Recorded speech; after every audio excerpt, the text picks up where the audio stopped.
Ivan සූදාසනක් වේවා ආරම්භ කරන්න සූදානම් අදත් පත්තර මේන්තුව සිනහව නැති දවසක් අපත ගියපු දවසක් කියලා තමයි චාලි චැප්ලින් කියන්නේ. අපි හැමදාම hina වෙලා ඉන්න ඕන.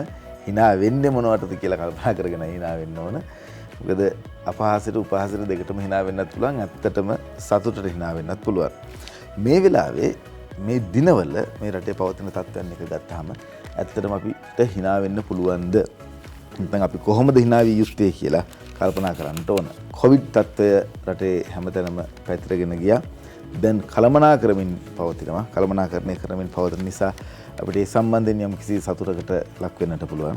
ඒ වගේම තමයි අද දවසේදී පාසල් ආරම්භ වෙනවා. ඒ පිළිබඳව සතුට වෙන්නට පුළුවන්, hina වෙන්නට පුළුවන්. හැබැයි ඒ hinaව හැමදාම පවත්වගෙන යන්න ඔබටත් මටත් අපි හැමෝටම වගකීමක් තියෙනවා කියන එක කියන්නට ඕන. මම කැමති දිනුෂත් එක්කත් කතා බහ කරන්න සුබදෑසනක් බුද්ධික කොහොමද සතියන්තේ? සතියන්තේ ගොඩක් හොඳයි. දැන් අපි කල්පනා කරන්නේ දිනුෂ මේ දැන් උදේ ඉන්දිකත් ඉඳගෙන කිව්වේ කොවිඩ් ඔක්කොම හරි නේද කියලා. කියන්නේ කොවිඩ් තත්ත්වය පිළිබඳව ලෝකේ තත්ත්වය පිළිබඳව අපි හැමෝම දැනගන්න දිනුෂගෙන්. දිනුෂ මොකද මේ නෝට කොවිඩ් තත්ත්වය ලෝකේ තත්ත්වය? බුද්ධික ලෝක සෞඛ්‍ය සංවිධානයේ වාර්තානේ අපි මේ උපුටා දක්වන්නේ 9,36,36,23 දෙනෙක් මේ වෙනකොට ආසාදිතයි. රෝගීන් මිය ගිහිල්ලා තිනවා 19,42,369ක්. ඒ අනුව ගත්තාම දැන් ගත වුණු දවස තුල වාර්තා වෙන නව ආසාදිතයන් සංඛ්‍යාව 5,99,523ක්. ඒ කියන්නේ ලක්ෂ 6කට ආසන්න ප්‍රමාණයක් වාර්තා වෙනවා. දැන් නැවත වතාවක් ලෝකයේ ආය ගිහිල්ලා තිනවා අර ගිය අවුරුද්දේ මාර්තුවේ තිබිච්ච තැනට. හැබැයි ඊටත් වඩා වැඩි ප්‍රමාණයක් රෝගීන් වාර්තා වෙනවා. දැන් මේක ප්‍රස්සාරයක් විදිහට ගත්තොත් මේ ප්‍රස්සාරය මෙහෙම ඇවිල්ලා මේ විදිහට උඩට ගිහිල්ලා තියෙනවා. බුද්ධික මේ ඊයේ පෙරේද දවසක ඔය සමාජ මාධ්‍ය සැරිසරනකොට මහාචාර්ය රාජ් සෝමදේව මහත්මයා අපේ හිතවත් මාධ්‍යවේදී නොන් ජූඩ් එක්ක කරපු සාකච්ඡාවක් තිබුණා. ඒ තමයි ඔහු කියනවා, එතුමා කියනවා මිනිහාගේ පරිණාමණයට තමයි මේ කොරෝනා වෛරසය පහර දීලා තියෙන්නේ. එහෙම නැත්නම් මිනිස්සාගේ ශිෂ්ටාචාරයට තමයි මේ කොරෝනා වෛරසය පහර දීලා තියෙන්නේ. අපි මිනිස් ශිෂ්ටාචාරයේ ගත කරපු අවුරුදු මිලියන 2.5, ඒ කියන්නේ අවුරුදු ලක්ෂ 25 ඇතුලේ 5%යි එළියේ හිටියේ. ඉතිරි 95%ම හිටියේ අපි ගල් ගුහාවල. ඒතකොට ගල් ගුහාවල හිටපු අපි එළියට එන්න බලපෑපු ප්‍රධාන කාරණා තුනක් තියෙනවා කියලා තමයි මහාචාර්ය සෝමදේව කියන්නේ. එකක් තමයි සංනිවේදනය. හරිද? ඊට පස්සේ තමයි සංචරණය. ඊට පස්සේ තමයි සාමූහිකත්වය. ওই කාරණා තුන. දැන් කොරෝනාව මේ කාරණා තුනට පහර දීලා අපිට කතා කරන්න බෑ, මුවාවරණ තියෙනවා. ලං වෙලා කතා කරන්න බෑ. එතකොට සංනිවේදනයට බාධා තියෙනවා. සංචරණයට බාධා තියෙනවා. ඒ වගේම තමයි සාමූහිකත්වයට එකට එකතු වෙන්න එපා කියලා එකට බාධා තියෙනවා. මේ බාධා මැද, මේ ශිෂ්ටාචාරයට එල කරපු බාධා මැද තමයි අපි රටක් විදියට යන්තම් හරි මෙහෙම ඔලුව උස්සන් ඉන්නේ. ආපහු ගල් ගුහාවලට යන්න වෙයිද? එහෙම නැත්නම් අපිට ඒ තත්ත්වයන් වලට මුහුණ දෙන්න වෙයිද? විශේෂයෙන්ම අද පුවත්පත්වල මුල් පුවත ගත්තට පස්සෙත් මේ පිළිබඳව කතා බහ කරන්න පුළුවන්. අර මුවා ආවරණ සම්බන්ධයෙන් කතා බහ කරන්න පුළුවන්. ඇයි ඒ කියලා කියන්නේ අපි ප්‍රධාන පුවත්වල මුල් පුවත වෙත.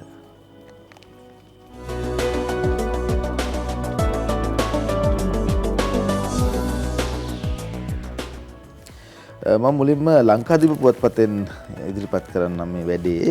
හකීම්ටත් කොරෝනා මන්ත්‍රීලා 20ක් නිරෝධායනයට කියලා ලංකාදීප පුවත්පත වාර්තා කරනවා. PCR වලටත් යොමු කරයි. ශ්‍රී ලංකා මුස්ලිම් කොංග්‍රසයේ නායක පාර්ලිමේන්තු මන්ත්‍රී රවුෆ් හකීම් මහතාටද කොරෝනා වෛරසය ආසාදනය වී ඇතැයි තහවුරු වී තිබෙන බව සෞඛ්‍ය අංශ බලධාරීහු පවසයි කියලා තියෙනවා. මේ හකීම්ගේ ගැන ගත්තේ මේ පුවත්පතේ පැහැදිලිව සඳහන් කරලා තියෙනවා දිනුෂ. හකීම් තැන් වල හකීම් මහත්මයා තැන් වල ඇවිදලා තිනවා මුඛාවරණයක් නොමැතිව. ඒක නිසා තමයි වැඩිපුරම පාර්ලිමේන්තුව ඇතුළත මේ ව්‍යාප්ත වෙන්නේ කියලා කියන්නේ. ඒ කියන්නේ Tamanට හැදිලා නැහැ කියලා හිතාගෙන මුඛාවරණේ නැතුව ඇවිද්දොත් ඒ පිළිබඳවත් හැමෝටම ප්‍රශ්නයක් ඇති වෙන්න පුළුවන්. එහෙමයි දිවයින පුවත්පතත් වාර්තා කරන්නේ මුල් පුවත. හකීම්ට කොරෝනා නවසරේ පළමු පාර්ලිමේන්තු සැසියටත් ඇවිත් පාර්ලිමේන්තුවේ සියලු සේවකයන් PCR සහ ඇන්ටිජන් පරීක්ෂණ වලට පළමු ආශ්‍රිත මන්ත්‍රීලා 15ක් නිරෝධායනයට රට පුරා පැතිරෙන කොරෝනා වසංගත තත්ත්වයෙන් පාර්ලිමේන්තුවට සහ මන්ත්‍රීවරුන්ට එල්ල වී තිබෙන බලපෑම හමුවේ ශ්‍රී ලංකා මුස්ලිම් කොංග්‍රස් නායක සමග ජන බලවේගයේ පාර්ලිමේන්තු මන්ත්‍රී රවුෆ් හකීම් මහතාටද කොරෝනා වෛරසය ආසාදනය වෙලා තියෙනවා කියලා දිවයින පුවත්පතත් ඒ විදිහටම එකම වාර්තාව ඉදිරිපත් කරන්නේ. ඔව් දැන් හකීම් මන්ත්‍රීතුමා මුස්ලිම් ජනතාවේ නියෝජනය කරන ජනනායකයෙක් විදිහට ඒ මුස්ලිම් ජනතාවටත් ආදර්ශයක් වෙන විදිහට හැසිරෙන්න ඕනේ. ඒකට මුහුණු ආවරණ පළඳින්න නැතුව තැන තැන යන එක එච්චර සුදුසු නැහැ. හැබැයි ඒ වගේම මහජන සෞඛ්‍ය පරීක්ෂකවරුන්ගේ සංගමයේ ස්තුතිය පළ කරලා තිබුණා, අගය කරලා තිබුණා රවුෆ් හකීම් මන්ත්‍රීතුමා, ඒ වගේම දයාසිරි ජයසේකර රාජ්‍ය මාත්‍යතුමා. එතුමාලා මේවා හංගන්නේ නැතුව නෑ අපිට කොවිඩ් ආසාදිතයි කියලා ඔවුන්ගේ සමාජ මාධ්‍ය ඔස්සේ Twitter ඔස්සේ ප්‍රසිද්ධ කරලා තිබුණා. නිසා තොරතුරු හංගන්නේ නැතුව ඒක ඉදිරිපත් කරපු එක ගැන, රටට ඒක හෙළි කරපු එක ගැන ඔවුන්ට ස්තුතිය පළ කරනවා. අරුණ පුවත්පත අජිත් අලාකෝන්ගේ වාර්තාවක් තමයි අද ප්‍රධාන සිරස්තලයේ හැටියට වාර්තා කරන්නේ.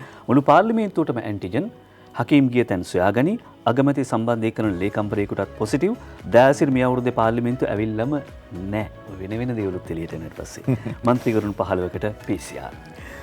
හොඳයි, දිනවෙන පුවත්පතේ මුල් පුවත අර මුලින් කිව්වා වගේ hina වෙන්න පුළුවන් දේවලුත් අපිට හොයාගන්නට හැකියාව ලැබෙනවා. රත්තරන් නිදියේ කැණීම් වලට කැබිනට් අනුමැතිය පතයි. කොහොමද රත්තරන් අපිට රත්තරන් හම්බුනොත් නේද? ත්‍රිකුණාමලයේ සේරුවාවිල පිහිටි වර්ග කිලෝමීටර් 54ක පවන වපසරකින් යුත් බවට පවසන හඳුනාගෙන ඇති ප්‍රදේශයක මේ ආකාරයෙන් කඩිනමින් කැබිනට් අනුමැතිය ලබා ගැනීමට කටයුතු කරලා තියෙනවා රන් කැණීම් කරන්නට. මේ පිළිබඳ පත්‍රිකාව ඉදිරිපත් කළ තියෙන්නේ ඇමති මහින්ද අමරවීර මහත්මයා. කැබිනට් මණ්ඩල රැස්වීමේදී මේ සම්බන්ධයෙන් දැනුවත් කර ඇති බවට වැඩි වශයෙන් කියා තිනවා. රත්තරන් නිදියේ කැණීම් වලට කැබිනට් අනුමැතිය ප්‍රාර්ථනා කරනවා කියලා කැබිනට් අනුමැතිය පතනවා කියලා සඳහන් කරලා තිනවා. වටිනාකම ගණනය කරන්නට බැහැ. වසර 1971 දී විද්‍යා හා පතල් කාර්යාංශය විසින් විදේශ රටවල සහායතිව සිදු කරන ලද සමීක්ෂණයට අනුව එම වාර්තාව පදනම් කරගැනීමෙන් මීට මාස කිහිපයකට ඉහතදී භූවිද්‍යාඥයන් විසින් එහි ඇති ද්‍රව්‍ය ගෙනවිත් යක්කල පිහිටි පරීක්ෂණාගාරයේදී සිදු කළ පරීක්ෂණයකින් එහි රත්තරන් පවතින බවට අනාවරණය වී ඇත කියලා සඳහන් කරනවා. එමෙන්න ස්ථාන තුනක පිහිටා ඇති මේ නිදිවල රත්තරන් වලට අමතරව තඹ සහ යකඩද ඇති බව වැඩි වශයෙන් හොයාගෙන තියෙනවා. එකම ස්ථානයක රත්තරන් තඹ සහ යකඩ පිහිටා ඇති බව හඳුනාගත් එකම අවස්ථාවද මේ වන බව 1971 දී සිදු කරන පරීක්ෂණ වලට අනුව එකම අවස්ථාවකදී ද්‍රවයන් තුනම තියෙන තැන් හොයාගත්තා කියලා කතා කරනවා. මේ පිළිබඳව තමයි වැඩි වශයෙන් සඳහන් කරන්නේ. නව තාක්ෂණය යොදා ගනිමින් පරීක්ෂණ සිදු කරහොත් රටට ඉතාමත්ම වටිනා සහගත තත්ත්වයක් ඇති වෙනවා. ආර්ථිකයට කොහොමත් හොඳයි කියලා අපිට තේරෙනවා. රත්තරන් නිදියේ කැණීම් වලට කැබිනට් අනුමැතිය පතයි. දැන් බුද්ධික රත්තරන් ගැන කිව්වන් පස්සේ මම දෙවෙනි වෙන්න ලෑස්ති නෑ. හරිද? රත්තරන් තම නෙවෙයි. ඒ වුණාට කල්තොට කැල්සයිට් නිදිය. ඒකත් රන්නාකරයක් වේද කියලා අද අපි පුවත් ගොනුවේ නම් හරි තිබුණේ. ඒ කියන්නේ අරුණ පුවත්පතේ 3 වෙනි පිටුවේ මේ පුවත තියෙන්නේ. යනවා කල්තොට කැල්සයිට් නිදිය රන් ආකාරයක් වේද? කැල්සයිට් එහෙම නැත්නම් කැල්සියම් කාබනේට් CaCO3 කියන එක. මේක භාවිත කරනවා තීන්ත, දත් බෙහෙත්, තෙල් ගවේෂණයේ, කැණීම් කර්මාන්තය, ප්ලාස්ටික්, දෘඩ PVC පයිප්, ඒ කියන්නේ LDPE කියන එකට, මාස්ටර් බැච් තීන්ත, කුඩු ආලේපන සහ පිඟන් මැටි වෙල්ඩින්, වාහන සහ ගෘහ භාණ්ඩ සංයෝග, රබර් කර්මාන්තය, සම් කර්මාන්තය මේ වගේ කර්මාන්ත ගණනාවකට යොදා ගන්න කැල්තොට කැල්සයිට් නිදිය දැනටමත් ටොන් 20000ක් ගොඩ දමලා මිලියන 100ක වියදමින් කැල්සයිට් පවුඩර් වලට හැරවීමේ කර්මාන්ත ශාලාවක් ආරම්භ කරනවා කියලා වාර්තා කර සිටින්නේ. දැන් මීට කලින් අපි දැක්කේ අර මූලිකම ද්‍රව්‍ය විදියට රෝ මැටීරියල්ස් විදියට යවන එක. හැබැයි දැන් ඒකේ පළවෙනි පියවර තමයි පවුඩර් කරලා යවන එක. අපි බලාපොරොත්තු වෙන පවුඩර් කරලා නෙවෙයි මේ කියන අනිකුත් නිෂ්පාදනත් අපිට යවන්න පුළුවන් නම් වැලියු ඇඩිෂන් එකක් විදියට ඒක තමයි වැඩේ. අපිට පහුගිය දවස්වල දිගින් දිගටම කතා බහ කරන්න ලැබුණා මේ හිටානිතර ලෝකේ ලංකාවේ ලොකුම ටයර් කර්මාන්ත ශාලාව විවෘත වෙනවා. ඒ වගේම තමයි කර්මාන්ත කරුවන්ට ඉතාමත්ම හොඳ වටපිටාවක් විවිධ ස්වදේශික කර්මාන්ත ආරම්භ වෙනවා. ඒ අතරතුරේදී කැල්සයිට් නිදිය සම්බන්ධයෙන් කතා බහ කිරීම ගොඩක් සතුටුයි. තවත් ප්‍රධාන පොතක් තියෙනවා. ඔව් අපි යනවා මව්බිම් පුවත්පතේ ප්‍රධාන සිරස්තලයට. මට බෝම්බ ගහපු ප්‍රභාකරන් ඉවර කළේ නන්දි කඩාල් කලපුවේ 4 ගාතෙන් හරින්ගේ කතාවට ජනපතිගෙන් සැරපිලුතරක්. ඒ ජාතියෙන් එනවා නම් මට පුළුවන් ඒ ජාතියෙන් උත්තර දෙන්න. නන්දසේන ගෝඨාභයගේ චරිත දෙකක් තියෙනවා. මම ඕනෑම දෙයකට සූදානම් චරිතයක්. නන්දසේන කියන්නේ හොඳ නමක්. ජනතාව බලාපොරොත්තු වුණු වෙනස සාධාරණයේ දේශපාලනය කළ යුතුයි කියලා සඳහන් කර සිටිනවා ජනාධිපති ගෝඨාභය රාජපක්ෂ මහත්මයා. අද මව්බිම් පුවත්පතත් ඇතුල් පිටුවක මේක වාර්තා කරනවා. බලය තිබෙන විට ගමට නොයන දේශපාලන චර්යාව අපි වෙනස් කළා කියලා පුවත්පත් කිහිපයකම මේ කාරණාව සඳහන් කරනවා. ජනතාව බලාපොරොත්තුනේ සොඳුරු ආඥාදායකත්වයක්. ඒ කියන්නේ සිස්ටම් එක චේන්ජ් කරන්න, මේ ක්‍රියාදාමය වෙනස් කරන්න, මේ ක්‍රමය වෙනස් කරන්න අපි 71 කැරලි කරා, 89 කැරලි කරා. ඊට පස්සේ 2015 යම් ආකාරයක සාංකල්පීය වෙනසකින් පුළුවන්ද කියලා බැලුවා. ඒකක්වත් හරි ගියේ නෑ. සොඳුරු ආඥාදායකත්වයක් බලාපොරොත්තු වෙන්නේ. ඒ අනුව තමයි චරිත දෙකක් තියෙනවා. ඒ ආරක්ෂක ලේකම් ගෝඨාභයගේ චරිතය රඟපාන්නත් පුළුවන්. රාජ්‍ය නිලධාරියෙක් හැටියට මම හරියට රාජකාරී කරපු නිසායි දේශපාලනඥයෙක් විදිහට ජනාධිපතිවරයා විදිහට මම තෝරගත්තේ කියලා ජනාධිපතිවරයා කරන ප්‍රකාශය එහෙම වාර්තා කරදි බුද්ධික මේ අද පුවත්පතට ගියොත් අද පුවත්පත දිනේෂ් සමරකෝන් වාර්තා කර සිටිනවා ජනපතිගේ ප්‍රකාශය හරහා ජීවිතයට බරපතල තර්ජන එල්ල වූ බව කියමින් හරින් පොලිස්පතිගෙන් ආරක්ෂාව ඉල්ලයි. හරින්ට හානියක් වූහොත් ජනාධිපති ගෝඨාභය සහ රජය වගකිව යුතුයි විපක්ෂ நாயක සජිත් ප්‍රේමදාස මහත්මයා කියනවා. හරින් ප්‍රනාන්දු මහත්මයා වෙනුවෙන් Taman දිවිහිමියෙන් කැප වෙනවා. පැය 24 ඕනම වෙලාවක මම සූදානම්. මම හිතන්නේ එතුමාගේ පක්ෂයේ සමාජිකයෝ තමයි හරින් ප්‍රනාන්දු මන්ත්‍රීතුමා, රිෂාඩ් බදූදින් මන්ත්‍රීතුමා, රංජන් රාමනායක මන්ත්‍රීතුමා මේ සියලු දෙනා වෙනුවෙන් සජිත් ප්‍රේමදාස මහත්මයා කොන්දේසි විරහිතව පෙනී හිටිනවා කියන කාරණාව මේ ඔස්සේ ගම්ම්‍ය වෙනවා. හොඳයි ඔය පිළිබඳව කතා බහ කරන අතරතුරේදී සූදානම් පළමු පාසල් වාරය අද ආරම්භ වෙනවා කියලා ලංකාදීප පුවත්පතේ වාර්තා කරලා තියෙනවා. ඒ පිළිබඳ තොරතුරු ඔබ වෙත ඉදිරිපත් කරන්නම්. බස්නාහිර පළාත් සහ උදකලා කරන ඇති ප්‍රදේශවල පිහිටි පාසල් හැර දිවෙන සිරුරු ප්‍රදේශවල පාසල්වල පළමු වාරය අද ආරම්භ වෙනවා. ඒ අනුව පාසල්වල ප්‍රාථමික පන්ති සහ 13 ශ්‍රේණිය දක්වා පන්ති අධ්‍යාපන කටයුතු සෞඛ්‍යාරක්ෂිත ක්‍රමවේදය යටතේ අද සිට ආරම්භ කරන බව අධ්‍යාපන අමාත්‍යාංශය පවසනවා. විශේෂයෙන් සඳහන් කරලා තිබුණා දෙක ශ්‍රේණියේ සිට තමයි මේ පන්ති ආරම්භ වෙන්නේ කියලා. අපි සූදානම් වෙනවා සෞඛ්‍ය සම්බන්ධයෙන් සහ අධ්‍යාපනය සම්බන්ධයෙන් විශේෂිත වූ පාඨමාලාවල් සහ කරුණු කාරණා කොහොමද උද්ගත වෙලා තියෙන මේ දවස්වල වැඩ කටයුතු කරන්නේ කොහොමද කියලා කතා බහ කරන්න. ඒ වගේම තමයි සෞඛ්‍ය ආරක්ෂිත ක්‍රමවේදයන් කොහොමද දරුවන්ට උගන්වන්නේ, ඒ කටයුතු කොහොමද ඉස්සරහට ගෙනියන්නේ කියලා කතා බහ කරන්න සූදානම් වෙනවා. විශේෂයෙන් මතක් කරන්න කැමතියි බස්නාහිර පළාතේ සහ උදකරාකල ප්‍රදේශවල පිහිටි පාසල් හැර දෙවෙනි සිසු ප්‍රදේශවල පාසල්වල 6 සිට 13 දක්වා ශ්‍රේණි 3 වන පාසල් වාරය ඉකුත් නොවැම්බර් 23 වෙනිදා ආරම්භ වුණා. ප්‍රාථමික පන්ති වලට පාසල් ආරම්භ වුණේ නැහැ. ඒ සියල්ල තමයි අද දවසේදී ආරම්භ වෙන්නේ. කොළඹ සහ කොළඹ කළුතර ගම්පහ කියන දිස්ත්‍රික්ක 3 එහෙම නැත්නම් බස්නාහිර පළාතේ සාමාන්‍ය පෙළ විභාගයට පෙනසෙන සිසුන් වෙනුවෙන් පමණක් ලබන 25 වෙනිදා පාසල් ආරම්භ කිරීමටත් කටයුතු සංවිධානය කරලා තියෙනවා කියලා අද ලංකාදීප පුවත්පත වාර්තා කරනවා. ඊයේ රාත්‍රියේදී සියලුම ප්‍රවෘත්තිවලදී අපි මේ පිළිබඳව දැක්කා. පාසල් ආරම්භ කරන්න සූදානම්. ටියුෂන් සම්බන්ධයෙන් කතා කරාම ටියුෂන් වලට අවසර ලබා දීලා තියෙනවා. එහෙම නැත්නම් පුද්ගලික පන්ති සඳහාත් අවසර ලබා දීලා තියෙනවා 25 වෙනිදායින් පස්සේ ආරම්භ කරන්නට. ඒත් බස්නාහිර පළාත සහ උදකලා කරපු ප්‍රදේශ හැර අනිකුත් දිස්ත්‍රික් වලයි ඒ අවස්ථාව ලබා දීලා තියෙන්නේ. ඔව්. දැන් අද පුවත්පත්වල එහෙම වාර්තා වෙද්දී අද මව්බිම් පුවත්පත කියනවා අද ඇරෙන්නේ PHI සහ MOH සහතික කළ පාසල් පමණයි කියලා ජීටීද සිල්ව වාර්තා කර සිටිනවා. ඊළඟට අද පුවත්පතට ගියොත් අද පුවත්පතේ ශ්‍රී ලංකා ගුරු සේවා සංගමය චෝදනා කරනවා පාසල් ආරම්භ කිරීමට කටයුතු කළත් කොවිඩ් වලින් ආරක්ෂා වීමට අදාළ මුදල් ගෙවලා නැහැ කියලා, සල්ලි දීලා නැහැ, ඉස්කෝල පටන් ගන්නවා කියලා. හැබැයි මේකට පිළිතුරක් ලබා දෙනවා අධ්‍යාපන මාත්‍ය මහාචාර්ය ජී.එල්. පීරිස් මහත්මයා. අද පුවත්පත සඳහන් කරනවා දරුවන්ගේ සෞඛ්‍ය ආරක්ෂාව තහවුරු කිරීමට ගත හැකි සියලු පියවර ගනිමින් තිබෙනවා කියලා. මෙය අහම්බෙක්ගත් තීරණයක් නොවේ. මේක ක්‍රියාත්මක වෙන්නේ ඉතාමත්ම ප්‍රවේශමෙන් අපි සකස් කරපු සැලැස්මක් අනුව. සම්පූර්ණ සැලැස්මක් විතරක් නෙවෙයි, ඒ සැලැස්ම ක්‍රියාත්මක කිරීම, සම්බන්ධීකරණය, අධීක්ෂණය කිරීම හරියාකාරයෙන් ක්‍රියාත්මක වනවාද කියලා අපි බලන්න, වග බලා ගන්න වැඩපිළිවෙලකුත් සකස් කරලා තියෙනවා කියලා කියනවා බුද්ධික.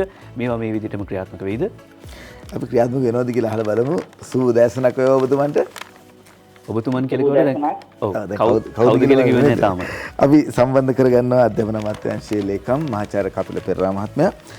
අද පුවත්පත්වල පාසල් ආරම්භ වෙනවා කියලා තියෙනවා. ඒ වගේම තමයි පාසල් ආරම්භ වෙන්න මුදල් ලබා දීලා නැහැ කියලා තියෙනවා. මම කැමතියි පාසල් ආරම්භ වීමේ වැඩසටහන සම්බන්ධයෙන් ඔබතුමාගෙන් දැනගන්න. පළවෙනිම කියන්න ඕනේ මේ බුද්ධ මහත්මයා මුදල් පිළිබඳ ගත්තොත් මේ දක්වා මුදල් මේ රජය රුපියල් මිලියන 635ක් දීලා තිනවා. ඒ වගේම මේ අවස්ථාවේදී පිටින් තමයි දීලා තියෙන්නේ. මුලින්ම රුපියල් මිලියන 480ක් දීලා තිනවා. ඊට පස්සේ රුපියල් මිලියන 101ක්. ඊට පස්සේ මේ අවස්ථාවේදී දීලා තිනවා මම කියන්නම් පිටින් රුපියල් 8000ක් දීලා තිනවා හැම පාසලකටම සිසුන් සංඛ්‍යාව 70ට අඩු නම් සිසුන් සංඛ්‍යාව 18ට වැඩි නම් 22000ක් දීලා තිනවා. ඒ ආදි වශයෙන් 71200 සඳහා 14000කුත් ඊට පස්සේ 200ට වැඩි නම් 500ට අඩු නම් රුපියල් 18000කුත් ඒ වගේම මම ඉස්සෙල්ලා කිව්වා වගේ රුපියල් 22000කුත් දීලා තියෙනවා. විශේෂයෙන් කියන්න ඕනේ මුදල් ලබා දීම පමණක් නෙවෙයි ගරු ජී.එල්. පීරිස් අමිතුමා පසුගිය සති 3 සෑම ඉරිදාවකම විශේෂඥ ශ්‍රී ලංකා වෛද්‍ය සංගමයේ තියෙනවා. වෛද්‍ය සංගමය කියලා කියන්නේ මේ අපේ ආදරණීය මහත්මයලා, රජයේ වෛද්‍ය නිලධාරීන්ගේ සංගමය.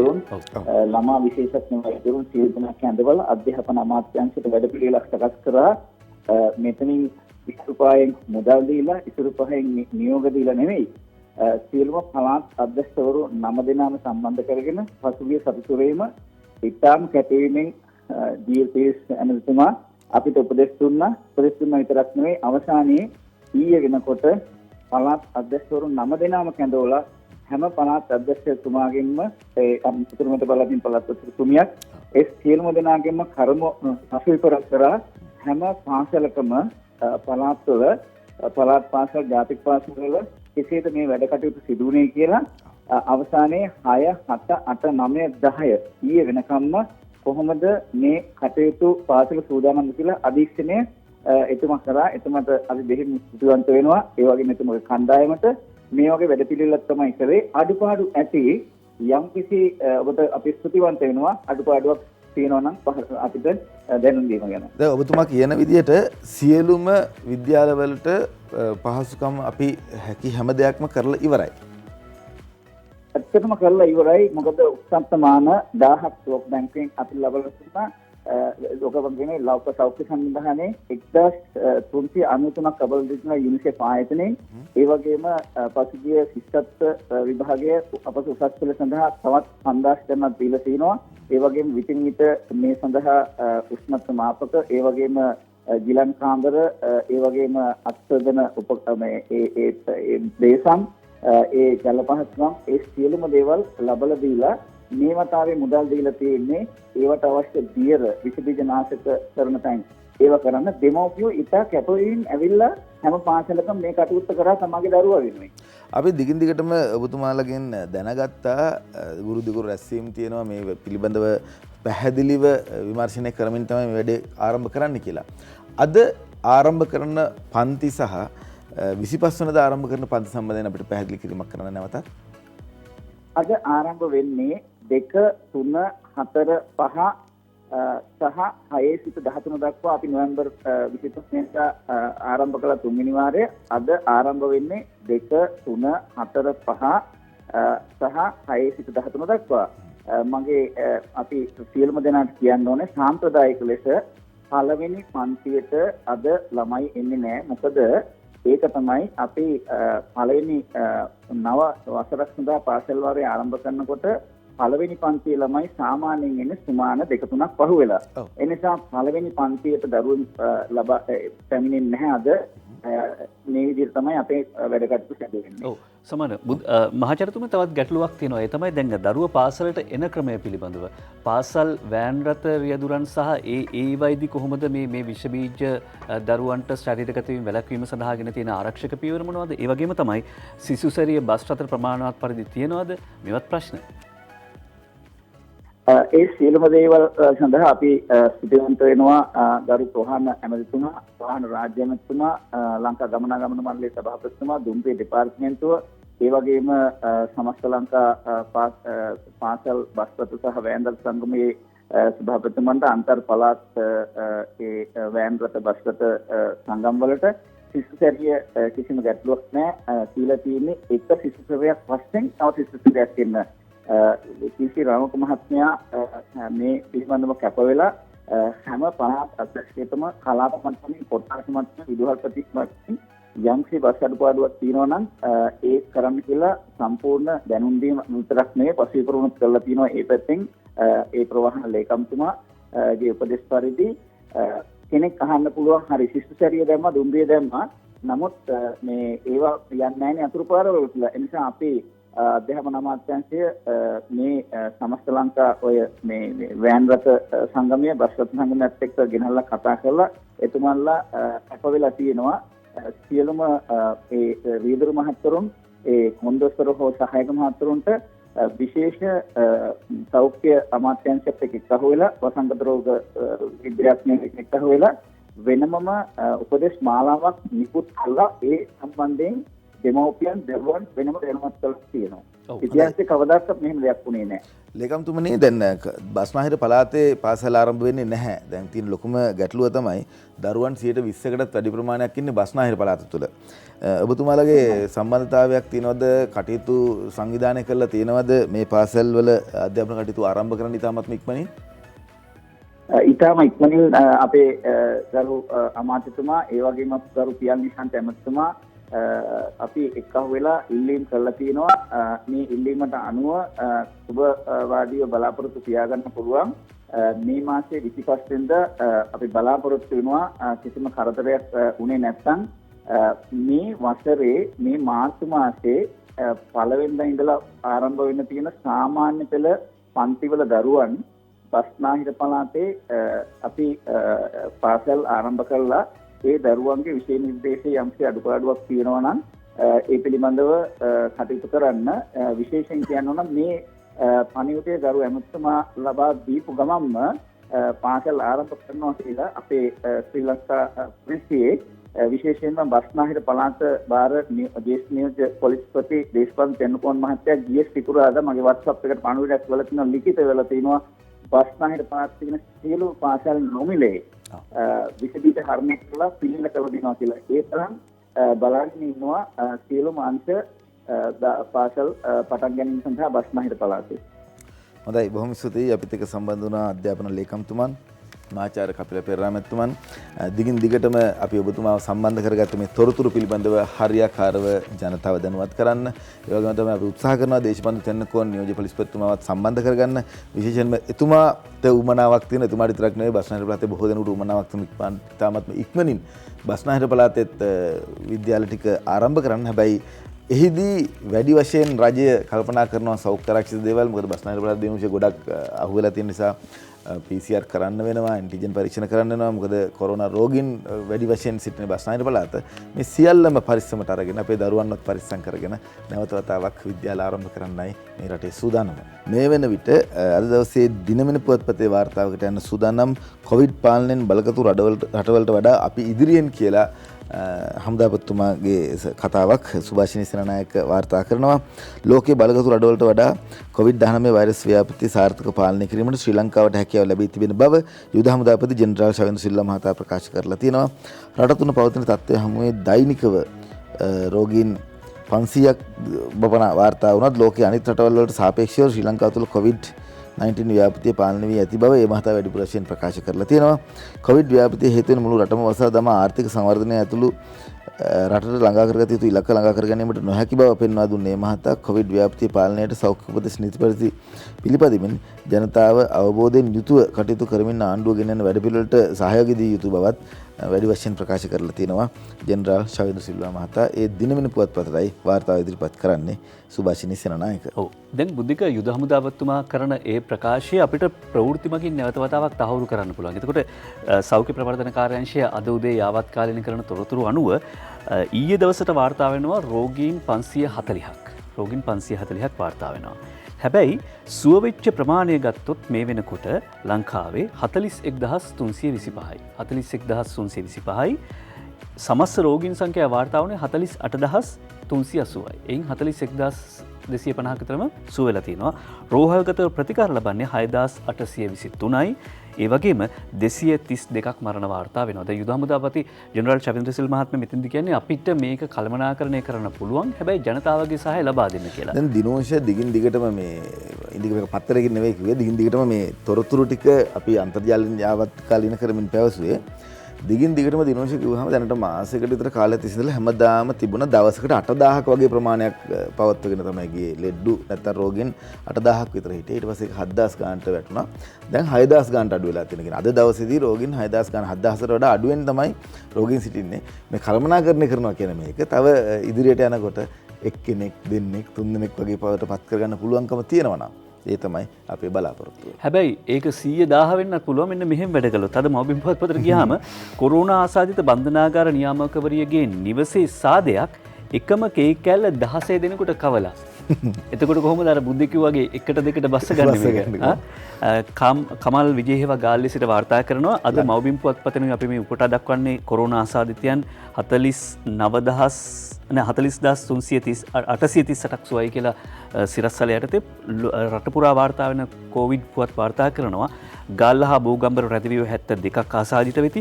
විවෘත වීමට සූදානම තිබූ වවුනියාව නගරයේ පාසල් යලිවසයි කළුතර රෝගීන් 11ක් පිඹුර රෝහලේදී කටක් මරුට අම්බලන්තොට මැලේ කොලනී පවුල් 20ක් නිරෝධායනයට අඟුණුකොළ පෑලැස්සේ PCR පරීක්ෂණ 50කින් 8ක් පොසිටිව් නැගෙනහිර පාසල් 32ක් තවදුරටත් වහලා මරණ එකක් සමග ගම්පොළ නගරයේ තවත් 12 දෙනෙක් ඊයේ ආසාදිතයන් ගණන 535ක් වැඩිම 148 කොළමින් මියගිය ගණන 4යි බොරැල්ල ප්‍රදේශයේ 3ක් හුදකලා කරයි කියලා වාර්තා කර සිටිනවා. ඊළඟට දැනුම්වත් නොකර භූමදානය කළ මනසරුඩ ගණ පරීක්ෂණ කෑගල රෝහලේ රසායනකාරයේ 5 දෙනෙක් ආසාදිත වෙති. කරාපිටියේ 36 වාට්ටුවේ 2 දෙනෙකුට කොරෝනා මාස්ක් නැතුව සිට 24කට කොවිඩ් වවුනියාවේ හුදකලා මාර්ගවල PCR පරීක්ෂණ ආසාදිතයන් 55න් එක් අයෙක් අතුරුදන්. මේ තමයි වාර්තා වෙන පුවත් ගොනුව. දැන් කොරෝනා සම්බන්ධයෙන් කතා බහ කරනකොට ඒහා ආශ්‍රිත අනිකුත් කර්මාන්ත පිළිබඳව කතා බහ කළ යුතුයි. කර්මාන්ත විතරක් නෙවෙයි අපිට ලැබෙන දේවල් වලදී එහි නියම ප්‍රමිතිය තියෙනවද? නියමිත ප්‍රමිතියට නැත්තම් අපි නැවත වතාවක් අනතුරේ ඒ පිළිබඳව තමයි කතා බහ කරන්නේ. දිනමින පුවත්පත මේ වාර්තාව ඉදිරිපත් කරන්නේ. සැනිටයිසර් නියාමනය කරනවා කියලා බන්දුල ගුණවර්ධන අමාත්‍යවරයා ප්‍රකාශ කරන ප්‍රකාශය සැනිටයිසර් නියාමනය කරනවා. ඒ පිළිබඳව කතා බහ කරද්දී මෙරට නිෂ්පාදනය කරන සියලුම දෑත් සෝදන දියර සැනිටයිසර් ලබන පෙබරවාරි මාස 1 වෙනිදා සිට නියාමනය කරන බව වෙළඳ ඇමති ආචාර්ය බන්දුල ගුණවර්ධන මහතා ප්‍රකාශ කරනවා. ජාතික ඖෂධ නියාමන අධිකාරිය සිදු කළ ඉල්ලීමකට අනුව ඊට අදාළ ගැසට් පත්‍ර නිකුත් කරන බව කියා සිටියේ මහතා ඒ ලියාපදිංචි නොකළ සැනිටයිසර් නිෂ්පාදනය කිරීම තහනම් බවත් වෙළඳ පොලේ ඇති එවැනි නිෂ්පාදන අත්අඩංගුවට ගැනීමට පාරිභෝගික අධිකාරිය වැටලීම් සිදු කරන බවත් වැඩි වශයෙන් කියා සිටින. ඒ අනුව ලබන පෙබරවාරි මාස 1 වෙනිදා සිට ජාතික ඖෂධ නියාමන අධිකාරිය ලියාපදිංචි සිදු නොකළ කිසිදු සැනිටයිසර් වර්ගයක් වෙළඳ පොලට නිකුත් කිරීම තහනම් බව අමිතුරයා වැඩි වශයෙන් කියා සිටිනවා. මෙන්න මේ විදිහේ කාරණාවල් ටිකක් ආවොත් නම් රටට ඉතාමත්ම වටිනවා. නැත්නම් හොඳ එක මොකද්ද නරක එක මොකද්ද කියලා හිතා ගන්න හම්බෙන්නේ නැහැ. විශේෂයෙන්ම මේ වගේ දෙයකදී විශාල වශයෙන් බලපානවා. ලංකාදීප පුවත්පතට යන සූදානම් ලංකාදීප පුවත්පතේ තියෙනවා ජනාධිපතිවරයා ඉල්ලීමක් කරලා යවපු ලිපි දෙකක් සම්බන්ධයෙන් එන්නත ඉක්මනින්ම ඉල්ලා ජනපතිගෙන් චීන ජනපතිට ඉන්දිය අගමැතිට ලිපි දෙකක් එන්නත ඉක්මනින්ම ඉල්ලා ජනපතිගෙන් චීන ජනපතිට ඉන්දිය අගමැතිට ලිපි දෙකක් ජනාධිපතිවරයා මෙසේ පැවසුවේ අම්පාර උහන ලාහුගල ප්‍රාථමික විදුහලේ පෙරේදා පැවති ගම සමග පිළිසඳර වැඩසටහනට සහභාගී වෙමින් එදී කියා සිටිය ලෝක සෞඛ්‍ය සංවිධානය ඉන්දියාව චීනය රුසියාව සමග සම්බන්ධ වී ඉක්මනින්ම එන්නත ලබා දීමට කටයුතු කරගෙන යනවා. එන්නත ඉක්මනින්ම දෙන්න කියලා මම ඉන්දියාව අගමැතිවරයාටත් චීන ජනාධිපතිවරයාටත් ලිපි දෙකක් පෞද්ගලිකව යවුවා. ලෝක සෞඛ්‍ය සංවිධානය ඉන්දියාවනොත් චීනනොත් අපිට එන්නත් යම් කොටසක් ලැබෙයි. අපි ඉතිරි කොටස මිලදීලා ගන්නවා. එතන අවශ්‍යයට ලබා දීමේ වැඩපිළිවෙල දැනටමත් ආරම්භ කරලා තියෙනවා කියලා සඳහන් කරනවා ජනාධිපතිවරයාගේ ඉල්ලීම සම්බන්ධයෙන් ඒ වාර්තා කරේ ලංකාදීප පුවත්පත. ඔව් ජනාධිපතිතුමාගේ ඉල්ලීම සම්බන්ධයෙන් නියම බුද්ධික කියද්දී ළඟට අපි අරුණ පුවත්පතට යනවා. අග්‍රාමාත්‍යතුමා ගම සමග පිළිසඳරක් වැඩසටහනට සහභාගී වෙච්ච අවස්ථාව ඡායාරූපයක් එක්ක වාර්තා කරන අර මේ ඉන්න ඉරියව්ව දුටුවා මතක් වෙන්නේ අර සුබ අනාගතයක් කියන තේමා පාඨය. වසර 50ක් නොවිසඳුණු ගැටලුවලට පිළියම් දෙනවා අගමැති මකුළු පොතදී පවසයි. යාපහුව වී චන්ද්‍රසිරි සහ ආසිරි බණ්ඩාර අතපත් වූ පොල්පෙතිගම සිට වාර්තා කර සිටින්නේ අද අරුණ පුවත්පතට. ගම සමග පිළිසඳර වැඩ සමග යලි ගමට ජාතික වැඩසටහනට සහභාගී වෙමින් තමයි සඳහන් කර සිටියේ. මෙතනදී ජනතාවගේ ගැටලු කිහිපයකට ක්ෂණික විසඳුම් ලබා දීමට අග්‍රාමාත්‍යවරයා කටයුතු කළා. විශේෂයෙන්ම ඉන්ද්‍රජිත න්‍යාය සංවර්ධන කලාපයේ ඉඩම් ගැටලුව සඳහා ක්ෂණික විසඳුම් ලබා දීමට කටයුතු කරන ඒ අවස්ථාවේදීම උපදෙස් ලබා ප්‍රදේශයේ පවතින අලිමිනිස් ගැටුම නිසි පිළියමක් යෙදීමෙන් පසුව උදාහරණය කරන මේ කාරණාව බුද්ධික ප්‍රදේශයේ පවතින අලිමිනිස් ගැටුමට නිසි පිළියමක් යෙදීමෙන් පසුව මේ ඉඩම් නිදහස් කරන බව අග්‍රාමාත්‍යවරයා සඳහන් කරනවා. ඒ වගේම රාජ්‍ය අමාත්‍ය අනුරාධ ජයරත්න මහත්මයාගේ මූලිකත්වයෙන් අද ඉඳලා රක්ෂිත තුළ ඇති වැව් ප්‍රතිසංස්කරණය කිරීමේ කටයුතු ආරම්භ කරනවා. ඒ කියන්නේ අලින්ට මිනිස්සුන්ට ගැටුම් ඇති වෙන්න හේතුවක් නැහැ. අලින්ගේ කලාපවල උන්ට ඔවුන්ගේ පහසුකම් ලබා දෙනවා, මිනිස්සුන්ට මිනිස්සුන්ගේ පහසුකම් සලසනවා. ඒ නිසා වසර 50ක් නොවිසඳුණු ගැටලු වලට පිළියම් දෙනවා කියලා අග්‍රාමාත්‍යවරයා කරපු ප්‍රකාශයයි අද මේ අරුණ පුවත්පත වාර්තා කර සිටින්නේ. දිනමින පුවත්පතේ වාර්තාවකට යන සූදානම් බිත්තර නිෂ්පාදකයන්ගේ ගැටලු වලට කඩිනමින් විසඳුම් දෙන්න අග්‍රාමාත්‍යවරයා ප්‍රකාශ කරනවා. රාජ්‍ය අමාත්‍යවරයා මේ උපදෙස් ලබා දීලා තියෙන මහින්ද අලුත්ජේතර මේ වාර්තාව ඉදිරිපත් කරන්නේ. බිත්තර නිෂ්පාදකයන්ගේ ගැටලු සඳහා කඩනම විසඳුම් ලබා දෙන්න අගමැති මහින්ද රාජපක්ෂ මහතා රාජ්‍ය අමාත්‍යවරයාට උපදෙස් දී තිබෙනවා. මහා පරිමාණ හා කුඩා පරිමාණ බිත්තර නිෂ්පාදකයන්ගේ ගැටලු විසඳීමට අගමැතිවරයා පෙරේදා විශේෂ භාර ඇමති ඩී.බී. හේරත් මහතාට උපදෙස් දුන් අතර අන්තර්ජාල සූම් තාක්ෂණය ඔස්සේ මහා පරිමාණ හා කුඩා පරිමාණ බිත්තර නිෂ්පාදක සංගමයේ අධ්‍යක්ෂ මණ්ඩලය සමග සාකච්ඡාවට එක්වීමෙන් තමයි මේ බව ප්‍රකාශ කරලා තියෙන්නේ. බිත්තර වගේම බොහෝ කෘෂිකාර්මික කටයුතු වලටත් අග්‍රාමාත්‍යවරයා වැඩ කටයුතු සොයා බලලා තියෙනවා. ඒ වගේම තමයි ඒ පිළිබඳව මේ රට සංවර්ධනය කිරීමේදී කෘෂිකර්මය පැත්ත පිළිබඳවත් වැඩි වශයෙන් සලකා බලන්න කියන එක මේ වෙලාවේ කතා බහ කරලා තියෙනවා. නමුත් බිත්තර වලට සහන දීලා වැඩක් නැහැ. කිකිලිගෙන් තමයි බිත්තරේ එන්නේ. ඒ නිසා කිකිලියොන්ට එහෙම නැත්නම් ඒකට තමයි වැඩිපුර සහන දෙන්න ඕනේ කියලා. දැන් මෙහෙම තරකත් ගේන්න පුළුවන් මේ කරන වැඩ පිළිබඳව. අගමැති ප්‍රධානත්වයෙන් දේශීය ස්ථිතිමාව රැක ගැනීම උදෙසා ජාතික වැඩපිළිවෙලක් දෙවසරක වැඩපිළිවෙලක් ක්‍රියාත්මක කරන බව මවබිම් පුවත්පත වාර්තා කරනවා. කලාවට සම්බන්ධ නිසා අපි ඒක ටිකක් උලුප්පල පෙන්වන්න කැමති. ශ්‍රී ලංකා චිත්‍රපට නිෂ්පාදන සංසදයේ සහ ශ්‍රී ලංකා සිනමා අධ්‍යක්ෂවරුන්ගේ සංසදය අතර සාකච්ඡාවක් පැවැත්වුණේ. ඒ අනුව 2023 කාල සීමාවේදී ජනාකර්ෂණීය චිත්‍රපට 25ක් ප්‍රදර්ශනය කිරීම, සිනමා ශාලා හිමියන්ගේ විදුලි ගාස්තු ඒකක ගණන අය කිරීමේදී කර්මාන්ත ගණනයට එම අයකිරීම් ගෙන ඉදිරියට යාම, විනෝදබද්ධ වසර දෙකක කාලයක් සඳහා 5% දක්වා අඩු කිරීම වගේ යෝජනා කිහිපයක් අරගෙන තියෙනවා අගමැති ප්‍රධානත්වයෙන් දේශීය සිනමාව රැක ගැනීම සඳහා. කොටස් වෙළඳපොලේ වර්ධනයක් සම්බන්ධයෙන් කතා බහ කරනවා දිනමින පුවත්පත. කොටස් වෙළඳපොළ 5% වර්ධනයක් මහින්ද අලුත්ජේතර මේ වාර්තාව ඉදිරිපත් කරන්නේ. COVID-19 තත්ත්වය යටතේ ශ්‍රී ලංකාවේ ආර්ථිකය පසුබෑමට ලක්ව තිබුණද පසුගිය සතිය තුළදී කොටස් වෙළඳපොලේ 5% වර්ධනයක් පෙන්නුම් කරමින් රුපියල් කෝටි 3300ක පිරිවැටුපක් වාර්තා කරයි කියලා සඳහන් කරනවා. කොළඹ කොටස් වෙළඳපොළ සියලු කොටස් මෙල දර්ශකයේ පසුගිය 8 වනදා ගනුදෙනු කර අවසානයේදී ඒකක 7119.53ක් ලෙසින් වාර්තා වී තිබෙන අතර මේ පෙර දිනට සාපේක්ෂව ඒකක 21.69ක ඉහළ යාමක්. මීට මේ අතර 2021 වසරේ පළමු ගනුදෙනු සතිය වූ මේ සතිය තුළදී 5.1%ක වර්ධනයක් කොළඹ කොටස් වෙළඳපොළේ සියලු කොටස් මිල දර්ශකයේ ASPI කියන එක අනුව වාර්තා වී තිබෙනවා කියලා සඳහන් කරලා තිනවා. ඒ වගේම තමයි ශුද්ධ මූල්‍ය ණය අරන් අමාරුවේ වැටුණු අයට සමෘද්ධි බැංකුව පිහිටට එයි සමෘද්ධිය මහ බැංකුව පිහිටට එයි කියලා සඳහන් කරනවා. සුද්ධ මූල්‍ය ණය අරන් අමාරුවේ වැටුණු අයට සමෘද්ධිය මහ බැංකුව පිහිටට එයි. ජයශ්‍රී මුණසිංහ සහ මහින්ද අලුත්ජේතර මේ වාර්තාවත් ඉදිරිපත් කරන්නේ. ශුද්ධ මූල්‍ය ආයතන වලින් ඉහළ පොලියට ණයගෙන ණය අර්බුදයට මැදිව සිටින ශ්‍රී ලංකාවේ ජනතාව නිදහස් කර ගැනීම සඳහා සමෘද්ධි අමාත්‍යාංශය සහ ශ්‍රී ලංකා මහ බැංකුව එක්ව නව වැඩපිළිවෙළක් ක්‍රියාත්මක කිරීමට සූදානම් වෙනවා. ඒ අනුව සමෘද්ධි ගෘහාර්ථික ශුද්ධ මූල්‍ය ස්වයං රැකියා සහ ව්‍යාපාර සංවර්ධන රාජ්‍ය අමාත්‍ය ශ්‍යාම් සේමසිංහ මහතා, ශ්‍රී ලංකා මහ බැංකුවේ අධිපති මහාචාර්ය WD ලක්ෂ්මන් මහතා ප්‍රමුඛ දෙපාර්ශ්වයේ ඉහළ නිලධාරීන් හමුවක් මේ වැඩපිළිවෙළ ක්‍රියාත්මක කිරීමට එකඟතාවය ලැබිලා තියෙනවා කියලා සඳහන් කරලා තිනවා. දිනුෂාර පුංචි ණයක් දෙනවා ලොකු පොලියකට.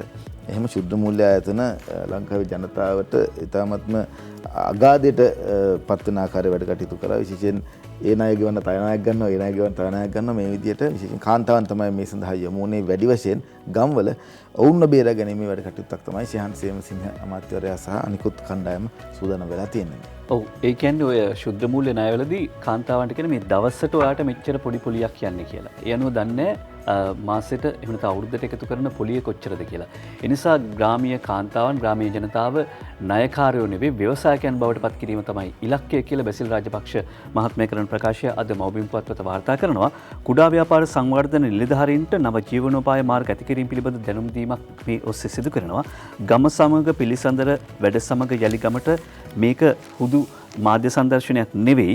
2021 අයවැය යෝජනා ක්‍රියාත්මක කිරීමේ වැඩසටහනට අදාළව ග්‍රාමීය මට්ටමේ තරුණ තරුණයන් වෙනුවෙන් නව ජීවනෝපාය මාර්ග ඇති කිරීමේදී විශේෂ කාර්යභාරයක් පැවරී තිබෙන්නේ කුඩා සහ කුඩා ව්‍යාපාර සංවර්ධන නිලධාරීන්ට බව හිටපු අමාත්‍යවරයා සඳහන් කර සිටිනවා. එහෙම නැත්නම් දරිද්‍රතාව තුරන් කිරීම සහ ආර්ථික පුනර්ජීවනය සඳහා වන ජනාධිපති කාර්යසාධක බලකාය ප්‍රධානියා විදිහටයි බැසිල් රාජපක්ෂ මහත්මයා මේ ප්‍රකාශය කරන්නේ. එය මවබිම් පුවත්පතෙනුයි අපි උපුටා ගත්තේ. අද දිවයින පුවත්පතේ වාර්තා කරලා තියෙනවා තවත් නිවේදනයක් විශේෂයෙන් ගත්තොත් එහෙම ETF ප්‍රතිලාභ අයදුම්පත් බාර දෙන්න නාරායන් පිටට එන්න එපා කියලා දිවයින පුවත්පත වාර්තා කරනවා. කම්කරු කොමසාරිස් ජෙනරාල් වල තමයි මෙහෙම ඉල්ලලා තියෙන්නේ. චමින්ද සිල්වයි මේ වාර්තාව ඉදිරිපත් කරන්නේ. දිවයින පුවත්පත ETF ප්‍රතිලාභ අයදුම්පත් බාර දෙන්නට නාරායන් පිටට එන්න එපා. එහිදී විශේෂයෙන් කතා බහට කරනවා ETF සම්බන්ධයෙන් ජනතාව ගොඩක් බලාගෙන ඉන්නවා Tamanගේ කොහොමද මේ කාරණාව සිද්ධ කරන්න කියලා. සේවක අර්ථසාධක අරමුදල් ප්‍රතිලාභ ලබා ගැනීම සඳහා වන ආයුධපත් බාර දීමට කොළඹ නාරායන්පිල කම්කරු මහා ලේකම් කාර්යාලයට පැමිණීමෙන් වළකින ලෙස කම්කරු කොමසාරිස් ජෙනරාල්වරයා නීතිඥ ප්‍රභාත් චන්ද්‍රකීර්ති මහතා ජනතාවගෙන් ඉල්ලා සිටිනවා.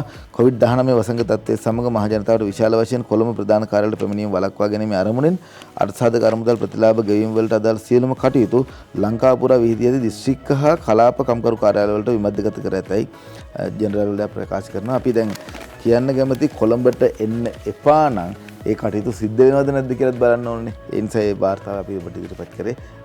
ප්‍රාදේශීය වශයෙන් තියෙන කාර්යාල වලින් එම ඔබේ රාජකාරිය සිදු කරගන්න හැකියාව ලැබෙනවා. ඔව්. අපි මීට කලින් සඳහන් කළා දැන් අන්තර්ජාලය ඔස්සේ ගණතුණු කිරීමේදී ප්‍රවේශම් වෙන්න ඊට පස්සේ විවිධ තෑගි මුදල් ලැබෙයි ඒ වගේම ප්‍රවේශම් වෙන්න නියෝජ්‍ය පොලිස්පති අදිත් රෝහණ මහත්මයා කරපු ප්‍රකාශයක් අපි අද පුවත්පතෙන් උපුටා දැක්වුවා. අපි සූදානම් දැන් මේ මොහොතේදී නැවත වතාවක් දුරකථන විශේෂ සම්බන්ධ කරගන්නට නියෝජ්‍ය පොලිස්පති ඒ වගේම පොලිස් මාධ්‍ය ප්‍රකාශක නීතිඥ අදිත් රෝහණ මහත්මයා. ආයිබෝන් ඔබතුමාට. ආයිබෝන් සුබදසන. සුබදසන. විශේෂයෙන්ම අපිට දැනගන්නට කැමති පොලිස් බල ප්‍රදේශ කිහිපයකට ඇඳිරි නීතිය එන්නත මේ නිරෝධායන ඇඳිරි නීතිය එන්නත හුදකලා කිරීම අද උදේ සිට ක්‍රියාත්මක වෙනවා. ඒ පිළිබඳ සහ මේ සමස්තය විදිහට අපි කියන්නේ සමරි එකක් දැනගන්න කැමතියි. කොරෝනා සමරි එක. ඔව් ඇත්තටම දැන් අපේ රටේ මෙච්චර කාලයක් පොලිස් බල ප්‍රදේශ හැටියට ඇඳිරි නීතිය ක්‍රියාත්මක වුණා විවිධ ප්‍රදේශ ආශ්‍රිතව විශේෂයෙන්ම කොළඹ නගරේ සමහර පොලිස් බල ප්‍රදේශ මාස 3කට ආසන්න කාලයක් හුදකලා කරලා තිබුණා. දැන් අපි අර ඇඳිරි නීතිය කියන දේ වෙනුවට අපි හුදකලා කිරීම තමයි පාවිච්චි කරන්නේ. මොකද අනිත් කටයුතු සාමාන්‍ය කටයුතු වෙන්න ඕන නිසා. කෙසේ වෙතත් දැන් අද දිනේ ඉඳලා කොළඹ නගරේ අවසාන වශයෙන් තිබිච්ච පොලිස් බල ප්‍රදේශ තුනෙත් හුදකලා බව ඉවත් කරලා තියෙනවා. දෙමටකොඩ ග්‍රෑන්ඩ් පාස් ඒ වගේම මාලිගාවත් යනෝ දැනට පොලිස් බල ප්‍රදේශයක් හැටියට හුදකලා කරලා තියෙන එකම එක පොලිස් බල ප්‍රදේශයයි ලංකාවෙම. ඒ කාතාප්පුඩි පොලිස් බල ප්‍රදේශ විතරයි. දැන් මීට අමතරව කොළඹ නගරේ ඒ වගේම ලංකාවේ විවිධ ප්‍රදේශවල ග්‍රාම සේවකව අසම් වීදි ඒ වගේම මහල් නිවාස, සට්ටු නිවාස සහ වතු ආශ්‍රිතව යම් යම් කුඩා ප්‍රදේශ පමණක් හුදකලා කරලා තියෙනවා. නමුත් සමස්තයක් හැටියට පොලිස් සත්මක් හැටියට හුදකලා කරලා තියෙන්නේ කාතාප්පුඩි විතරයි. අනිත් සියලුම ස්ථානවල හුදකලා කිරීම නියෝගය මේ වන විට ඉවත් කරලා තියෙනවා. ඒ විශේෂයෙන්ම අපි කොළඹ නගරේ ජනතාවට දැනුම් දෙන්න ඕනේ.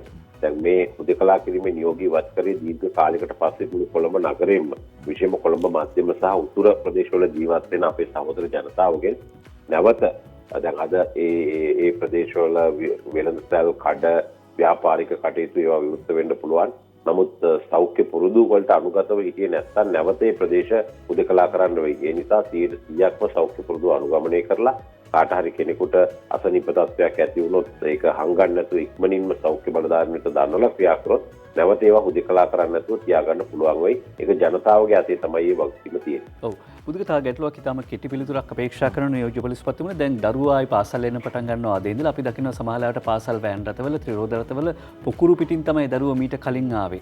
දැන් මේක පාලනය කරගන්න පොලිසිය මොනවා හරි ක්‍රමවේදයක් සකස් කරනවද පොලිසියට වැඩ වැඩි. නමුත් මේක ගැනත් බලන්න වෙනවා. මේ පාසල් වල සෞඛ්‍ය ආරක්ෂාව සම්බන්ධයෙන් පොලිසිය මොන වගේ ක්‍රියාමාර්ග දරගෙන තියෙන්නේ? ඔව් ඇත්තටම දැන් අද මේ බස්නාහිර පළාතෙන් පිට බොහෝ පාසල් විවෘත වෙනවා. ඒ වගේම කුඩා දරුවෝත් පාසලට එනවා. ඉතින් අපි දෙමව්පියන්ට ඒ වගේම ගුරුවරුන්ට සහ මේ පාසල් ප්‍රවාහන සේවාවල රියදුරන් පොන්දොස්තර මහතුරු මේ අයට ලොකු වගකීමක් තියෙනවා. සමහරලාට කුඩා දරුවෝ අපි දන්නවා මේ පොඩි පන්තිවල අය මේ ගැන ඉච්චර අවබෝධයක් නැති වෙන්න පුළුවන්. තමගේ යාළුවත් එක්ක ෆේස් මාස්ක් එක හුවමාරු කරගන්න උත්සාහ කරන්න පුළුවන්. නැත්නම් එකිනෙක අතපත ගන්න පුළුවන් මේ මුහුණු ආවරණ. ඒ නිසා කුඩා දරුවන්ට විශේෂයෙන්ම ගෙදරින් එනකොටම උපදෙස් දීලා එවන්න ඕනේ. ඒ වගේම බස් රථේ හරි වෑන් එකේ හරි ගමන් කරනකොට රියදුරු පොන්දොස්තරත් මේ ගැන අවධානය යොදලා විශේෂයෙන්ම කුඩා දරුවන්ට උපදෙස් දෙන්න ඕනේ. පාසල තුලදී ගුරුවරු මේ ආකාරයට කටයුතු කරන්න ඕනේ. ඒ වගේම කාට හරි කෙනෙකුට යම් අසනීප වුණ තත්ත්වයක් ඇති වුණොත් මම හිතන්නේ නිරන්තරයෙන් ඊයේ මාධ්‍ය වලින් මේ බලධාරීනුත් මේ ගැන දැනුම් දුන්නා. ක්‍රියා කරන්න ඕනේ කොහොමද කියලා ඒව ගැන දැනුම් දීලා අවශ්‍ය සියලු පියවර ගැනීමට කටයුතු කරන්න ඕනේ. ඉතින් ලොකු වගකීමක් තියෙනවා දෙමව්පියන්ට ගුරුවරුන්ට පොදු ප්‍රවාහන සේවාවල අයට. අපිත් පොලිස් රථවාහන නිලධාරීන්ට දැනුම් දීලා තියෙනවා. නිරන්තරයෙන් පාසල් ළමුන් ප්‍රවාහනය කරන වාහන පරීක්ෂා කරලා ඒ අවශ්‍ය උපදෙස් ලබා දීලා ඒ නිරෝධායන රීතිවලට පටහැනිව යම් කටයුතු වෙනවා නම් ඒවා නිවැරදි කිරීමට කටයුතු කරන්න කියලා. හොඳයි. බොහොම ස්තුතියි නියෝජ්‍ය පොලිස්පතිතුමනි. කාර්යබහුලයි කාර්යබහුල අවස්ථාවකුණත් අපට මේ කාලය වෙන් කිරීම පිළිබඳව නියෝජ්‍ය පොලිස්පති අජිත් රෝහණ මහතාටයි අපි පත්තරමේන්තුවේ ස්තුතිය පළ කර සිටින්නේ. උදික ඊට පස්සේ සූදානම් තවත් ප්‍රවෘත්ති කිහිපයකට යන විශේෂයෙන්ම මේ දිනවල කතා බහට ලක් වෙනවා කොරෝනා සම්බන්ධයෙන් පාසල් ආරම්භ කිරීම සම්බන්ධයෙන් ඒ වගේම සංවර්ධනය සම්බන්ධයෙන් දැන් රක්ෂිත වැව් ප්‍රතිසංස්කරණය ආරම්භ වේ කියලා දිනවෙන පුවත්පතේ පොතක් වාර්තා වෙනවා. රක්ෂිතවල වැව් ප්‍රතිසංස්කරණය ආරම්භ වේ කොහොමද මේ කටයුතු ආරම්භ වෙන්නේ? රක්ෂිත තුල පිහිටා ඇති වැව් ප්‍රතිසංස්කරණය කිරීම ග්‍රාමීය කුඹුරු ආශ්‍රිත වැව් ජලා සහ වාරිමාර්ග සංවර්ධන අමාත්‍ය අනුරාධ ජයරත්න මහතාගේ ප්‍රධානත්වයෙන් අද කුරුණෑගලින් ආරම්භ වෙනවා කියලා සඳහන් කරනවා. ජනාධිපති ගෝඨාභය රාජපක්ෂ හා අග්‍රාමාත්‍ය මහින්ද රාජපක්ෂ මහතුන්ගේ මගපෙන්වීම යටතේ මේ වැව් ප්‍රතිසංස්කරණය කිරීමේ වැඩසටහන ක්‍රියාත්මක කරන අතර එහි මූලික පියවර වශයෙන් කුරුණෑගල දිස්ත්‍රික්කයෙන් ආරම්භ කරන අතර ශ්‍රී ලංකාව පුරා පිහිටි සියලුම රක්ෂිතයන්හි වැව් ප්‍රතිසංස්කරණය කරමින් මේ සිදු කරනවා කියලා සඳහන් කරනවා. කුරුණෑගල දිස්ත්‍රික්කයේ පුරා මේ වන විට වැව් 163ක් ප්‍රතිසංස්කරණය කිරීම සඳහා හඳුනාගෙන තියෙනවා. ඉන් 70ක් ඇස්තිමේතු කරලා තියෙනවා කියලාත් වනජීව කලාපවල පිහිටි වැව් ප්‍රතිසංස්කරණය පිළිබඳ අදාළ නිලධාරීන්ගේ කඩුළු විමසීමෙන් අනතුරුව කඩමින් ක්‍රියාත්මක කරන බවත් වාර්තා කරලා තියෙනවා දිනමිනි පුවත්පතට. ඒ වගේම තමයි මහර රැඳවුවන් 11 දෙනාම මිය ගියේ බන්ධනාගාර නිලධාරීන්ගේ වෙඩි තැබීමෙන් කියලා වාර්තාවක් ඉදිරිපත් වෙනවා. විමර්ශන වලින් තහවුරු වේ කියලා සඳහන් වෙන්නේ. මහර සියලු දෙනාගේම දේවල් සම්බන්ධයෙන් තමයි මේ වාර්තාව ඉදිරිපත් කරන්නේ. අපි පැහැදිලිව කතා බහ කරා මහර බන්ධනාගාරයේ සිදු සිද්ධිය සම්බන්ධයෙන් පරීක්ෂණයට යොමු වෙලා තියෙනවා කියන එක. රුවන් කිතුල්ගස්පිටිය මේ වාර්තා ඉදිරිපත් කරන මහර බන්ධනාගාරයේ ගැටුමෙන් මියගිය රඳුවන් 11 දෙනා බන්ධනාගාර දෙරණගේ වෙඩි තැබීම ඔස්සේ මිය ගොස් ඇතයි ඒ සම්බන්ධයෙන් කළ විමර්ශනයේ තහවුරු වන බව අධිකරණ අමාත්‍යාංශ දේශ උපදේශක ජනාධිපති නීතිඥ යුආර් සිල්වා මහතා දිනමිට ප්‍රකාශ කරා. ගැටුම මර්ධනය කිරීමට පාලන අධිකාරියගත් උත්සාහය අතරතුර ගැටුම ඇති වූ නොවැම්බර් 29 වද රාත්‍රියේ සහ 30 වනදා පෙරවරුවේ අවස්ථා කිහිපයේදී මේ වෙඩි තැබීම සිදු කර ඇති බව නිරීක්ෂණය වූ බවත් හේතුව ප්‍රකාශ කරා. තදබදය අවම කිරීම රඳුවන්ගේ සුබසාධනය සහ යහපාලනය සහ පරිපාලනය විය යුතු වෙනස්කම් කාණ්ඩ 3ක් යටතේ ලේඛන 31ක් ඔස්සේ නිර්දේශ 21ක් ඇතුළත්ව මහර බන්ධනාගාර ගැටුම සම්බන්ධයෙන් විමර්ශනයට පත් කළ පංච පුද්ගල කමිටුව නිකුත් කළ වාර්තාවෙන් මෙබ පෙන්වා දී ඇතැයි ජනාධිපති නීතිඥවරයා ප්‍රකාශ කරා කියලා සඳහන් කරනවා. මහර රැඳුවන් 11 දෙනාම මිය ගියේ බන්ධනාගාර නිලධාරීන්ගේ වෙඩි තැබීම් වලින්.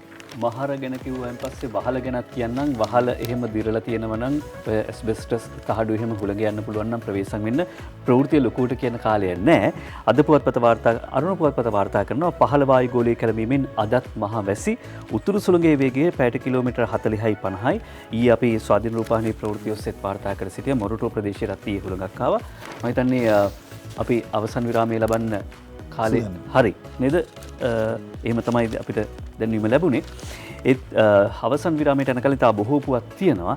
හැබැයි අපිට යුතුයකමක් ඉටු කරන්න කියලා හිතුණා. ඒ තමයි මේ බුද්ධික සහ මම කැමරාව ඉස්සරහා හිටියා වුණාට පත්තරමේන්තුව සාර්ථක වෙන්නේ ඇත්තටම පත්තරමේන්තුව පිටිපස්සේ ඉන්නේ නැත්නම් පත්තරමේන්තුවේ වැඩේ සිද්ධ වෙන්නේ මේ ඉන්න බොහෝ දෙනෙක් නිසා. ඔවුන් කැමරාවට පේන්නේ නැහැ. ඒ වගේම තමයි අපි පත්තරමේන්තුව කියන මේ පුවත්පත් සිරස්වල ඉදිරිපත් කිරීම පුවත්පත් වාර්තා ඉදිරිපත් කිරීම සිදු කරන්නේ පුවත්පත් කලාවේදීන්. ඒ කියන්නේ මුද්‍රිත කලාවේ ඉන්න මුද්‍රිත පුවත්පත් කලාවේ එහෙම නැත්නම් මුද්‍රිත sannivedanයේ ඉන්න ජනමාධ්‍යවේදීන්ගේ දායකත්වයෙන් නිසා ඔවුන් වාර්තා නොකරනවා නම් ඔවුන් මේවා නොලියනවා නම් අපිට කියන්න දෙයක් ඉතුරු වෙන්නේ නැහැ. ඔවුන් පමණක් නෙවෙයි අපි නොදන්නා සමහර විවිධ වෘත්තීන් වල නියැලෙන අපේ සහෘදයන් නැති නොදන්නා සහෘදයෙක්ට සමුදෙන්න අපි සූදානම්. ඒ තමයි අද මව්බිම් පුවත්පත පිටුවක් පුරා සංවේගයෙන් දැනුම් දෙනවා සිලෝන් නිවුස් පේපර් පෞද්ගලික සමාගමේ පුවත්පත් පිටකිරීමේ අංශයේ සේවයේ නියුතුව සිටි කේ.ඒ. සුනිමල් අශෝක පෙරේරා මහත්මයා අභාව ප්‍රාප්ත වූ බව අපි එතුමාව දන්නේ නැහැ. මේ පුවත්පත් පිටකිරීමේ අංශයේ සේවය කරන සේවක මහත්මියෙක්. මව්බිම් පුවත්පතට සූති පිටුවක් වෙන් කළ මේවා කමර්ෂල් වැලියු එකක් නේ. ඔව් මේක මූල්‍ය වටිනාකමක් තියෙනවා. තමන්ගේ සේවකයෙක් වෙනුවෙන් එහෙම පිටුවක් වෙන් කළාට ඒ වගේම අපි නොදන්නා වුණාට අපි මෙතෙක් කියවපු පත්තර කීයක් මේ සුනිමල් පෙරේරා මහත්මයා ජනවාරි 9 වෙනිදා අභාව ප්‍රාප්ත වෙච්ච සුනිමල් පෙරේරා මහත්මයා මේ පත්තරේ අපිට මේ මැදිරියට එන්න කටයුතු කරන්න නැද්ද?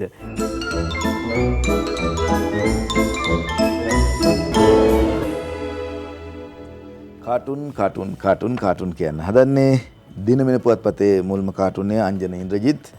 මෛත්‍රී ඉන්නේ නීති විරෝධීව ශ්‍රී ලංකා නිදහස් පක්ෂ සභාපති මම අංජනගේ අනිත් කාටුන් එක ගත්තේ.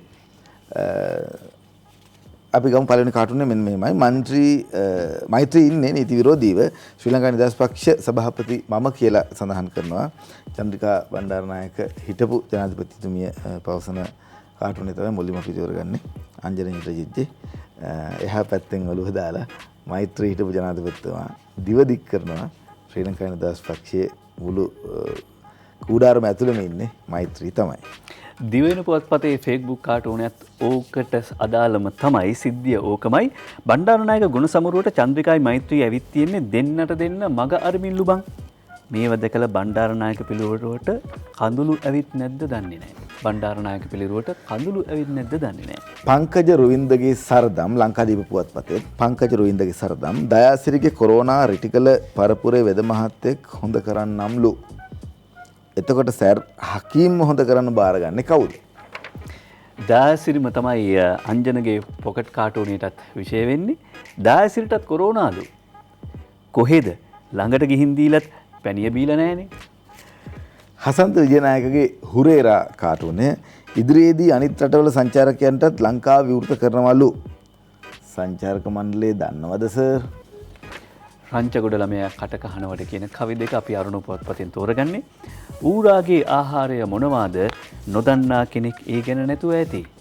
ජාතිවාදී දෙස්පාලු වනුත් එහෙමයි උන්ගේ කට සමානයි වැසිකිලි කටට. කර උඩ තබාගෙන ගොස් කොවිඩ් මරණ බලයට එන්න දඟලන මේ පුස් ඌරන් අසාද් සාලි පල්ලා මේකයි ඇත්ත රටටම වාතයක් හෙනයක් මාරකයක්. ගාපිරිගේ කවිය අරුණ පුවත්පතේ පෙනේ පිප්පීම ඔව් මට තියෙනවා පැහැදිලි චරිත දෙකක් නිසිතන හැකිය රඟ දෙන්නට ඕන එකක් නන්දසේන යනු සිංහල හොඳම නමක් දෙස්පාලනේ පාදඩකම් හැබැයි වහක් හුඟ කලකින්ය එතුමගේ කට හඬ ඇහුනේ තිතටම උත්තරෙත් දී ඇති බැව පෙනුනේ දරමිටි බාන්නට නයි ගත්තම දරමිටි බඳින්නට නයි ගත්තම පොරනේ කතා කළොත් නෑ නොකොලොත් නේද නොකොලොත් පෙනේ ඒ අය එක්කල බැහැනේ. ඉස්කෝලවල මකුළු දැල් බැඳිලා කාලෙකින් කවුරුවත් ගිහිල්ලා නැහැ. හසන්ත විජේනායකට පේන විදියට GLPDS ඇමතිතුමා සීනුව ගහන ඉස්කෝලේ පටන් ගන්න. ඒක හොඳයි.